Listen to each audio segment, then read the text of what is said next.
Hello student, welcome to our second lesson where we are going to look at magnetic field patterns. Now first of all, we need to know what is a magnetic field, and now this one is defined as the space around a magnet where the magnetic influence, when we talk of magnetic influence, we are referring to magnetic force of attraction and repulsion is felt. So it is the space around or region around a magnet where magnetic influence is felt. In other words, it's a region around that magnet where when you put a magnetic material will be attracted. So the field is stronger near the poles of a magnet and is weaker further away from the magnet. Then we have magnetic field lines. Now these are lines of force which represent the magnetic field. Now when you are drawing magnetic field, we have seen that is a region. We use magnetic field lines. Now these lines form a magnetic field pattern. When you draw now these lines, they give you what we call the magnetic field pattern. So the direction of magnetic field is now given, or we can be able to say that the direction of magnetic field at any given point is the direction to which a free north pole would move if placed at that particular point in the field. So when you want to know the direction of magnetic field, we assume that you put a north pole, and then if it is told to move, the direction at which it will move will give us the direction of magnetic field. Now we have the properties of magnetic field lines. One, the magnetic field lines always start from the north pole and head to the south pole. So when you are drawing, you must show that they are starting from the north pole and heading to the south pole. Then they repel each other sideways, and that is why they form closed path and they can't cross one another because they repel each other. Then they do not intersect each other. Then they are closer together where the field is stronger, and far away where the field is weaker, as shown in this diagram. So this is a strong field. You can see that the field lines are stronger, or they are close together, therefore the field is stronger. When you come to this other region, the field lines are far away, they are farther apart, and therefore the field or the magnetic field here is weaker. So these are the four properties that we are going to use when we are drawing magnetic field patterns. Then from there, we move to magnetic pattern around a bar magnet. Now, in a bar magnet, we have north and south pole, and we have seen that magnetic field lines always start from north pole and head to the south pole. So we have that they are repelling one another, so they form a closed path and they can't intersect. So to show that they are coming from north pole, you use the arrow that is pointing away from the north, so it is coming from the north to south. As you can see, these arrows, they are coming towards, they are pointing the south pole, so it means that they are coming from the somewhere and then they are heading to the south pole. So this is now the magnetic field pattern when you have a bar magnet. Remember, these ones are representing the region around this magnet where the influence, that is attraction and repulsion, can be felt. Then we have field patterns between unlike poles. Remember, we have seen that unlike poles attract. Now, in this case, each magnet has its own magnetic field, and now the two fields combine to form a single magnetic field as shown in this diagram. We have the north pole and the south pole. They are unlike poles, therefore there is attraction. So the field will combine, as you can see. So we'll get field lines that are coming from the north pole and heading to the south pole. So the arrows should always point from north to south. And remember, these field lines should not intersect. They form closed loops because they are repelling each other sideways. Then for a horseshoe magnet, the north pole to the south pole, the field lines between the poles are more concentrated, as you can be able to see here.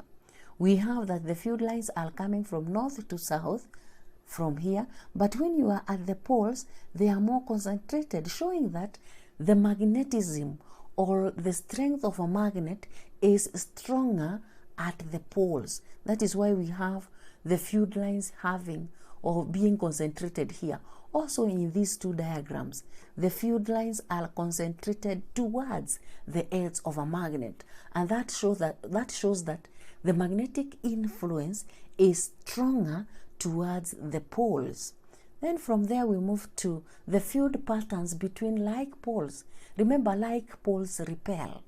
So when we have like poles that are placed adjacent to each other, magnetic field from the poles repel each other, and there results a neutral point where there is no magnetic influence. For example, we have this diagram. So we have the field lines that is coming from the north pole repelling one another. As you can see, this is north and this is north.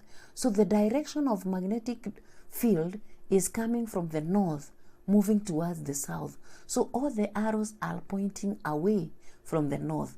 And due to that repulsion, there is a point X that we call neutral point, where there is no magnetic influence. So point X has no magnetic field, and therefore it's called neutral point. So we can define a neutral point as the point where the effect of two magnetic fields totally cancel each other, and therefore the magnetic field there is zero.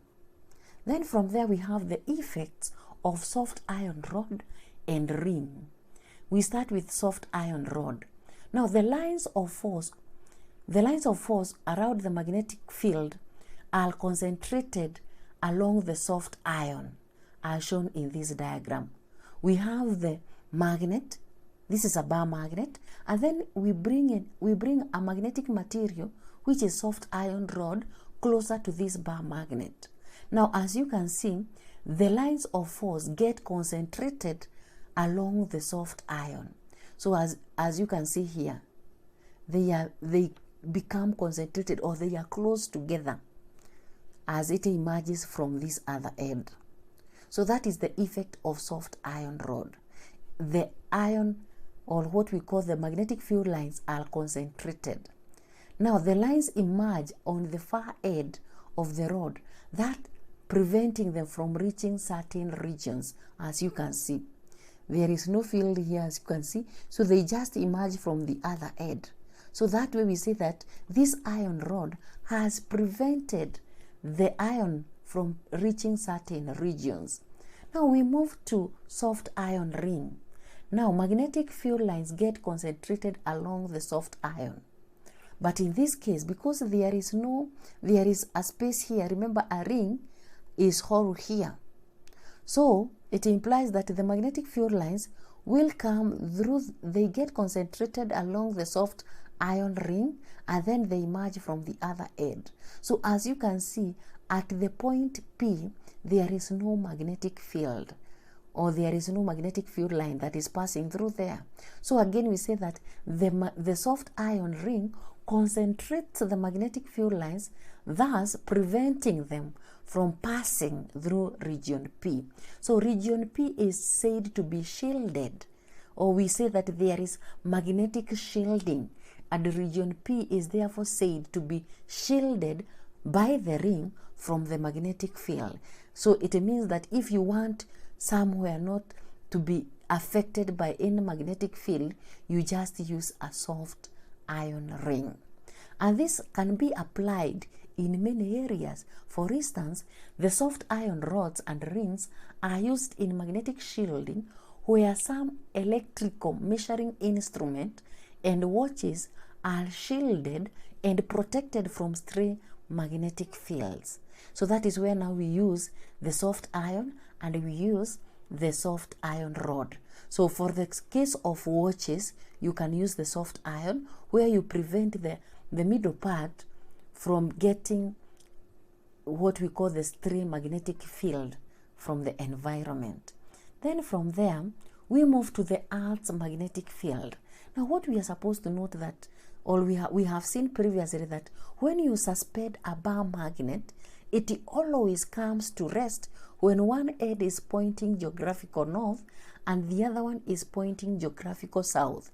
Now we say that the fact that the suspended magnet aligns itself such that its north pole points roughly to the geographical north and its south pole points roughly to the geographical south, this suggests that the inner core of the earth behaves as a permanent magnet. And therefore, using the basic law of magnetism, it can be visualized that the magnetic is embedded in the Earth's crust, with its north pole near the geographical north and its south pole near the geographical south, as shown in this diagram. So we say that the Earth and its content is behaving, or it is a magnet. And that is why when you put a magnet, a bar magnet, then it will be aligned due to Earth's magnetic field. So the north pole will point geographical north and the south pole will point the geographical south. So this shows as you can see here, we have this one that is coming from the north, moving like that. So this shows the magnetic field of the earth. Then from there we have the assignment. So again, the assignment is testing what we have just learned. So make sure that you attempt all the questions. So thank you, and let us meet in our next lesson.